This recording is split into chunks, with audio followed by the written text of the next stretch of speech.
আসসালামু আলাইকুম গাইস, কি অবস্থা সবার? কেমন আছেন? আশা করি সবাই ভালো আছেন। টাইটেল এবং থাম্বনেল দেখে অলরেডি বুঝে গিয়েছেন যে আজকে কী নিয়ে ভিডিও বানাতে যাচ্ছি। তো গাইস, আজকে সকাল সকাল কবুতর ঘরে চলে আসলাম। সাকিব আর আমি তার কবুতর দেখতে, কবুতরকে খাওয়াতে।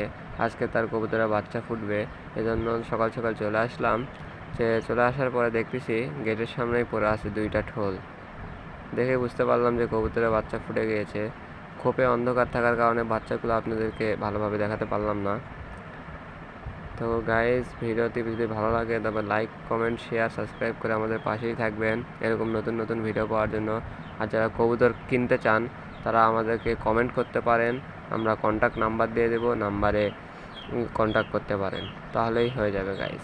এই সকাল সকাল সব কবুতর চলে আসছে, এখন আমরা সবাই খাবার দেব, খাবারটা খাবে। সাকিবের কাছে আছে আপনার রাজশাহী গিরিবাজ, ঢাকাইয়া গিরিবাজ, রেসার, লটন, মুখী, দেশি, বোম্বাই, ঘিয়াচুন্নি, আরও বহুত কবুতর, শাটিন, আরও অন্যরকম কবুতর আছে। আপনারা যদি লাগে আমি ভিডিও করে দিব, আপনারা কমেন্টে বলে দিবেন, তাহলে আমি কবুতর ওই হিসাবে দিয়ে দিব।